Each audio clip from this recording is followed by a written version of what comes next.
this is Ruby Wax. I'm back to do Ruby's Room, part of the BBC Headroom campaign. So I'm here to see Sarah, who I interviewed a while ago over the internet.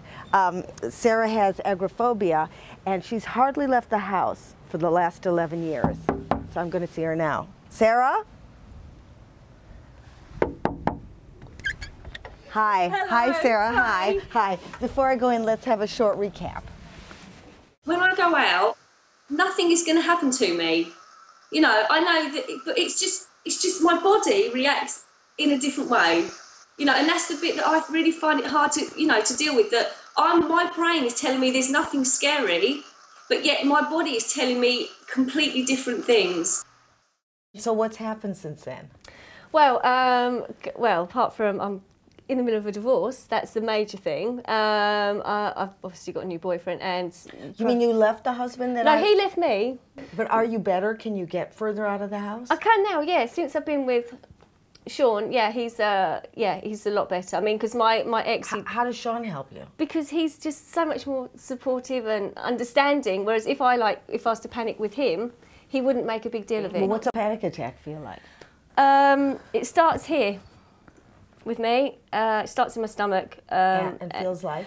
Just like I'm going to throw up. And then I get really smothered, like someone's holding something over my face. Is that your worst fear? Being sick when I'm out is just, yeah. The ultimate? Yeah. Do you do CBT? Is there I did do CBT. And how did CBT work? I didn't do it, I know. Yeah. Yeah. Did you try anything else? I've had a mindfulness exercise book that I read through, and I did it, and no.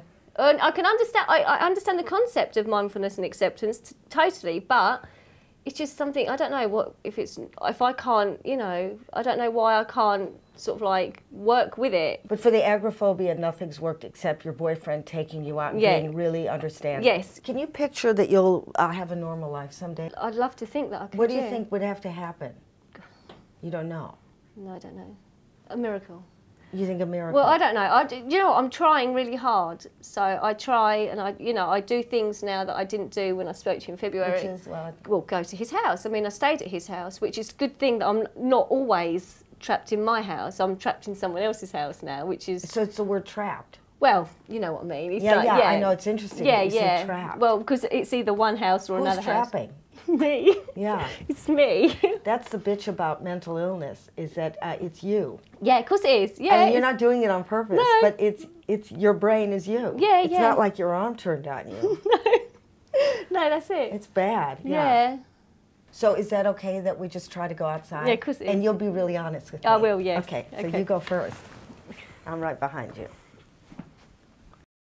All right, so you're going to hold my hand, and if you get scared, then you squeeze it. Yeah, okay. Okay. Are you squeezing it? No. Oh, you're still okay. When you get further away from the house, it gets more scary? Yeah, I check. Yeah. Okay. Yeah. Well, the house, do you think it's not going to be there? No. It's just a safety thing, isn't it? It's like safety behaviours that you do. It's just, it's the same as if my mum's parked the car, I like to see the car. So do you have that thing now? What, the panic? No, not. I just feel anxious. It starts off as feeling anxious, and then it builds up to the panic. What do you do when Sarah has a panic attack? Well, if we're in a shop, I mean, depending on how bad she is. Yeah. I mean, if she's really bad, then we would just leave our trolleys and disappear out the shop and get in the car and go home. But if she's not too bad, she just says, I feel a bit anxious, then I try and chat to her, change the subject, chat to her as much as possible. Right. And probably get out of it then. Is this progress for you? Yeah, it is, because I wouldn't have done this. No, I wouldn't have. Do you know what? I think half of my problem is that I'm so scared that I don't try things. So to come here today is, yeah. Would you have done it 11 years? When was it the worst? Well, in the beginning? yeah, 11 years ago.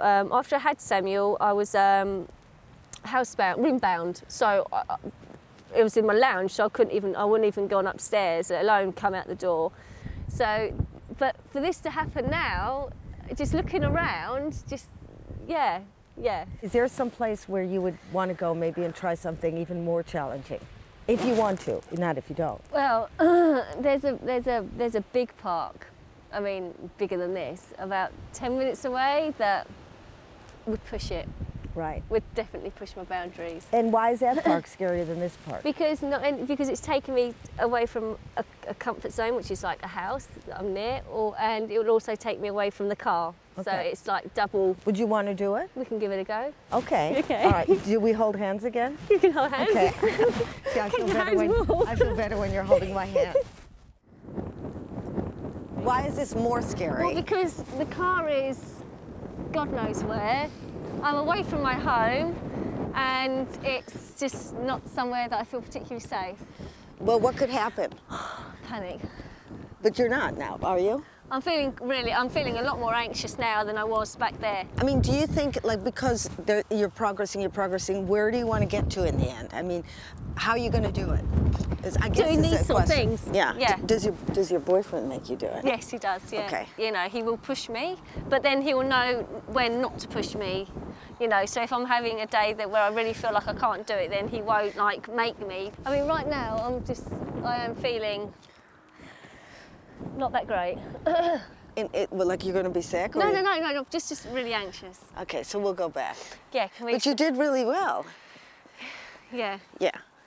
The worst thing you can say to anyone is pull yourself together and get out of that house, because it just doesn't work. The best thing is to actually go in there and work with them. Right, to calm them down. And calm them down. It's no good saying, oh, you can do it, because they won't and they can't. If people were watching, they might think, oh, come on, just get up and do it. Yeah. And so it's really strange. Yeah, and I know what it comes down to is me. You know, it's only me that's going to change it. There's not going to be anyone that waves a magic wand and says, you know, hey, presto, you're fixed. So it's all got to come from me, and I'm the only one that's going to do it. But you are doing it. Yeah, and like to know that I can do this, it is a big thing. It's a great accomplishment. Yeah. Will you pat yourself on the back at the end of the day, or will you think, how did I do that? Yeah, I'll think, how do I do that? Yeah.